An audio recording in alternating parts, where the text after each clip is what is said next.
They rejected Chuck Berry and said he'd never make it. 5 years later, he proved them wrong. This is the incredible true story of August 15, 1950, when Chuck Berry walked into Chess Records in Chicago with dreams of becoming a recording artist, and how the brutal rejection and humiliation he received that day fueled his determination to become one of the biggest stars in music history, and proved that sometimes the industry's biggest mistakes become their greatest regrets. It was a sweltering summer morning in Chicago when 24-year-old Chuck Berry stepped off the train at Union Station carrying a battered guitar case and a head full of dreams.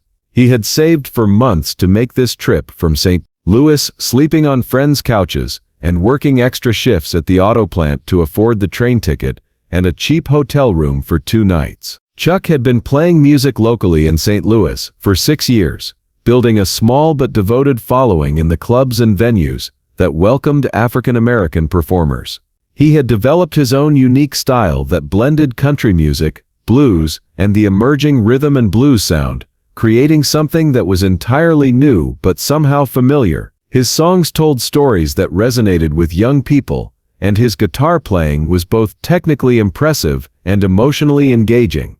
But Chuck Berry wanted more than local success. He wanted to make records, to hear his music on the radio, to reach audiences beyond the confines of segregated St. Louis venues. And in 1950, if you wanted to make records as a black musician, Chicago was the place to be. Chess Records, founded by Polish immigrants Leonard and Phil Chess, had become one of the most important independent record labels in the country, recording blues and R&B artists who were changing the sound of American music. Artists like Muddy Waters, Howlin' Wolf, and Little Walter had found success with Chess Records, and Chuck Berry believed that his music could find a home there too. Chuck had written a letter to Leonard Chess requesting an audition, but he had never received a response.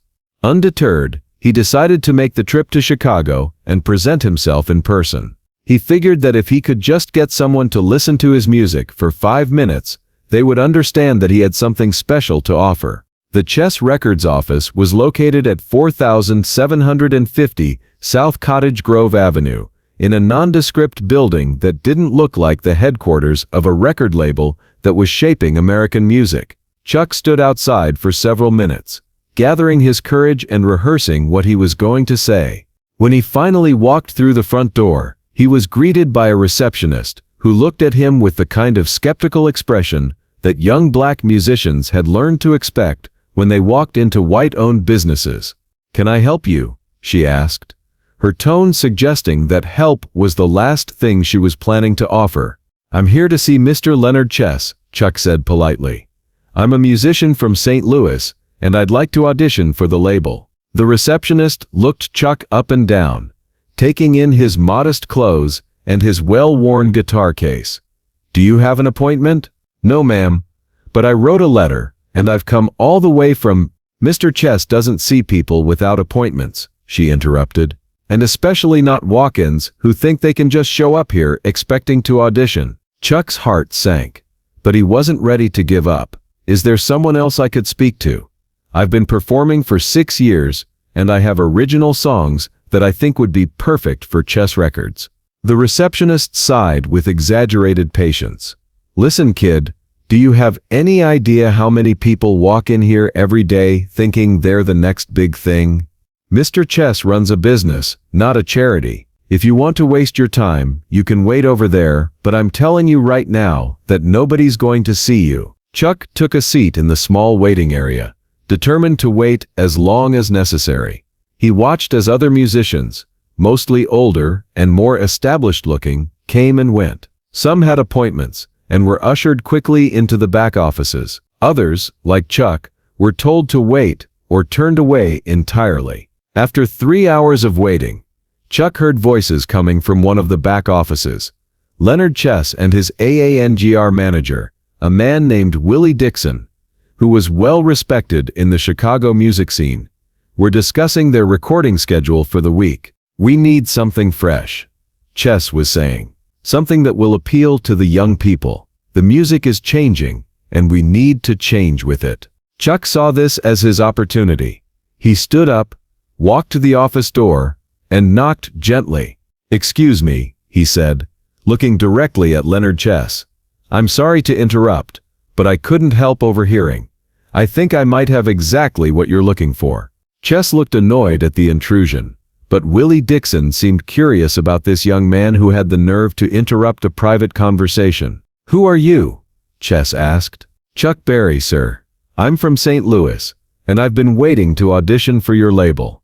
I write original songs that appeal to young people, and I have a sound that I think is exactly what you're describing." Chess looked at Chuck with the expression of someone whose time was being wasted. "Kid, I don't know how you got back here, but we don't do drop-in auditions. If you had any real talent, you'd already have a manager and a proper introduction." "Sir, if you could just listen to one song," Chuck began. "I've heard this 1,000 times," Chess interrupted. "Every kid with a guitar thinks he's going to be the next big star. Let me save you some time and disappointment. You don't have what it takes." Willie Dixon, who had been listening quietly, spoke up. "Leonard, maybe we should hear what he has to say. Sometimes talent comes from unexpected places." Chess waved his hand dismissively. "Willie, look at him. Look at how he's dressed, how he carries himself. This is not star material. Stars have presence, charisma, something that makes them stand out. This kid is ordinary, generic. There's nothing special about him."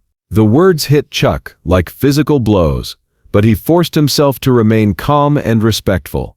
"Mr. Chess, I understand that you see a lot of musicians, but I really believe that if you could just listen to my music." "Kid," Chess said, his voice becoming harsh, "let me explain something to you. I've been in this business for years.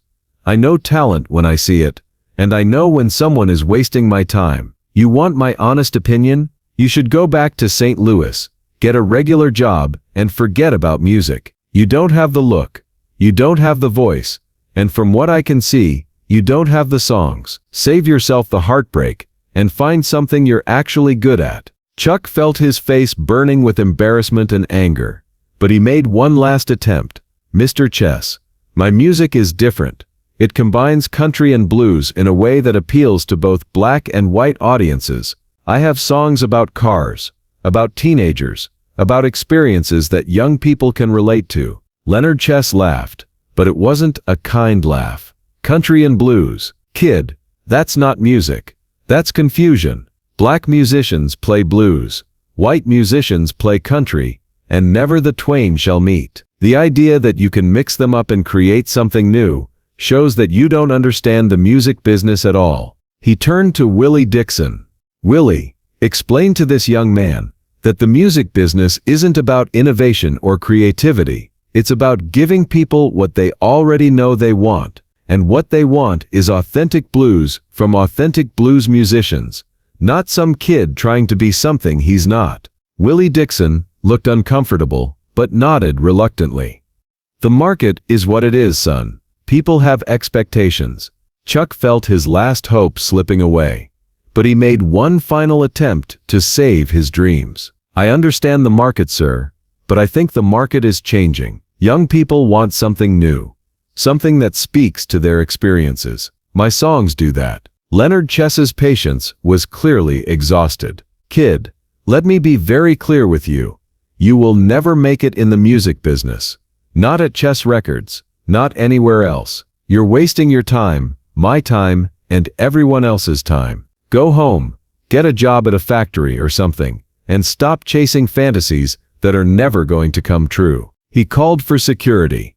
"Johnson, would you please escort this young man out, and make sure he understands that he's not welcome back." As Chuck was led toward the door, Leonard Chess called out one final humiliation. "And kid, next time you want to waste someone's time, make an appointment first. Though I suggest you don't bother. Some people are born to be stars, and some people are born to be audience. You're definitely audience." Chuck walked out of Chess Records feeling more humiliated than he had ever felt in his life. He stood on the sidewalk outside the building, holding his guitar case and fighting back tears of frustration and anger. The security guard, an older black man named Johnson, walked out after him. "Son," Johnson said quietly, I've seen a lot of musicians get rejected in there. Most of them deserved it. But that man in there just made a big mistake." Chuck looked at Johnson with surprise. "What do you mean?" "I've been working here for 3 years, and I've heard a lot of musicians come through. I also heard you talking to Mr. Chess about your music, about mixing country and blues, about songs for young people. That doesn't sound confused to me. That sounds like the future." Johnson looked back at the Chess Records building. Mr. Chess is a smart businessman, but he's not always right about music. Sometimes he can't see past what's already successful to what might be successful. Don't let what happened in there stop you from pursuing your music. Chuck thanked Johnson and walked back to his hotel, but the rejection and humiliation burned in his chest like acid. That night, lying in a cheap hotel room, Chuck made a decision that would change his life. Instead of giving up, instead of accepting Leonard Chess's verdict that he would never make it, Chuck Berry decided that he would prove them all wrong. 5 years, Chuck said to himself in the darkness of that hotel room. In 5 years, I'm going to be so successful that Leonard Chess will regret what he said to me today. Chuck returned to St. Louis more determined than ever.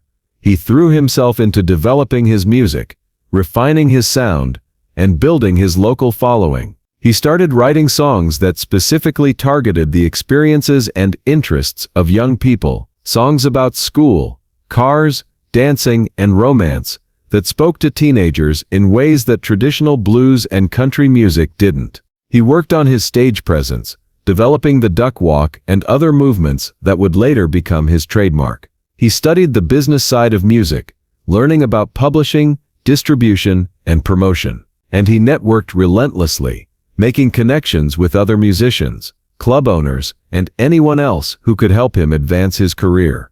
But most importantly, Chuck never forgot the humiliation he had experienced at Chess Records. Every time he felt like giving up, every time he faced another setback or disappointment, he remembered Leonard Chess telling him that he would never make it, and that memory fueled his determination to succeed. In 1953, Chuck formed his own band and began touring throughout the Midwest, developing a following that extended far beyond St. Louis. His music was gaining attention, and industry insiders were beginning to take notice of this young musician who was creating something entirely new. In 1955, exactly 5 years after his humiliating rejection at Chess Records, Chuck Berry returned to Chicago. But this time, he wasn't carrying a battered guitar case and sleeping in cheap hotels. This time, he was riding in a car with Leonard Chess himself. Word of Chuck's unique sound had finally reached Chess Records through Willie Dixon, who had been following Chuck's career and was impressed by his development as an artist. Dixon convinced Chess to reconsider the young musician he had so brutally rejected 5 years earlier. But Chuck Berry was no longer the same desperate young man who had been escorted out by security. He had spent 5 years building his reputation, developing his craft, and gaining leverage. When Chess Records finally offered him an audition, Chuck was able to negotiate from a position of strength. The irony was not lost on Chuck when he walked back into the Chess Records building on May 20, 1955. The same receptionist who had treated him with such disdain 5 years earlier now greeted him with professional courtesy, knowing that he was there for a scheduled meeting with Leonard Chess himself. When Chuck sat down across from Leonard Chess in the same office where he had been humiliated, Chess acted as if their previous meeting had never happened. He talked about how excited he was to work with Chuck, how he had always believed in his talent, and how Chess Records was the perfect home for his music.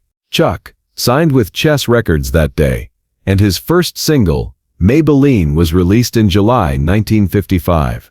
The song became an immediate hit, reaching #1 on the R&B charts, and crossing over to reach #5 on the pop charts. It was exactly the kind of success that proved Chuck's original vision had been correct. Young people wanted music that spoke to their experiences, and they didn't care about traditional genre boundaries. Maybelline was followed by hit after hit. Roll Over Beethoven, School Days, Rock and Roll Music, Sweet Little 16, and Johnny B. Good. made Chuck Berry one of the most successful and influential musicians of the 1950s. He became one of the founding fathers of rock and roll, influencing countless musicians who came after him. But perhaps the most satisfying moment for Chuck came at a Chess Records company party in 1958, celebrating the success of Johnny B. Good. Leonard Chess approached Chuck with a drink in his hand and a broad smile on his face. "Chuck," Chess said, "I have to admit, when you first came to see me back in 1950, I didn't see your potential. You've proven me wrong in every possible way. You've become one of our most successful artists." Chuck looked at Leonard Chess for a long moment before responding. "Mr. Chess, when I walked into your office in 1950, you told me I would never make it in the music business. You said I should go back to St. Louis and get a job in a factory. You had me escorted out by security and told me I was born to be audience, not a star." Chess looked uncomfortable but maintained his smile. "Well, obviously I was wrong about that." "Yes, you were," Chuck said quietly, "but your rejection taught me something important. It taught me that other people's opinions about my potential don't determine my future. Only I can determine that." Chuck Berry's success continued throughout the late 1950s and beyond. He became an international star, influencing musicians around the world and helping to create the template for rock and roll that is still used today. The Beatles, the Rolling Stones, and countless other bands cited Chuck Berry as a major influence on their music. In interviews throughout his career, Chuck often mentioned the rejection he had received at Chess Records, and how it had motivated him to prove his doubters wrong. He became an advocate for young musicians who faced similar rejection, always encouraging them to persist in pursuing their dreams. "Rejection is not the end of your story," Chuck would tell young musicians. "It's just someone else's opinion, and opinions can be wrong. If you believe in your music, if you're willing to work hard and improve your craft, then don't let anyone else tell you what you can or can't achieve." Leonard Chess, for his part, learned to be more careful about dismissing unknown talent. The success of Chuck Berry became a cautionary tale within Chess Records about the importance of listening to all artists with an open mind, regardless of their background or appearance. Years later, when music historians and biographers asked Leonard Chess about his initial rejection of Chuck Berry, he would admit that it was one of the biggest mistakes of his career. "I was so focused on what I thought the market wanted that I couldn't see what the market was about to become," Chess would say. "Chuck Berry understood the future of music better than I did." The story of Chuck Berry's rejection and ultimate triumph became legendary in music industry circles. It served as inspiration for countless musicians who faced similar skepticism and rejection, proving that persistence, talent, and belief in oneself could overcome even the most brutal dismissal. Today, Chuck Berry is recognized as one of the most important figures in the history of popular music. His influence can be heard in virtually every rock song recorded since the 1950s, and his legacy continues to inspire new generations of musicians. The man who was once told he would never make it ended up making it bigger than almost anyone in music history. The rejection that nearly broke Chuck Berry's spirit in 1950 ultimately became the fuel for his incredible success. By refusing to accept other people's limitations on his potential, by continuing to believe in his vision, even when industry experts told him he was wrong, Chuck Berry proved that sometimes the biggest mistakes are made not by dreamers who aim too high, but by gatekeepers who can't recognize greatness when it walks through their door. If this incredible story of rejection, determination, and ultimate triumph moved you, make sure to subscribe and hit that thumbs up button. Share this video with anyone who has ever been told they'll never make it, and with anyone who needs a reminder that other people's opinions don't determine your destiny. Have you ever proved your doubters wrong? Let us know in the comments, and don't forget to ring that notification bell for more amazing stories about turning rejection into rocket fuel for success.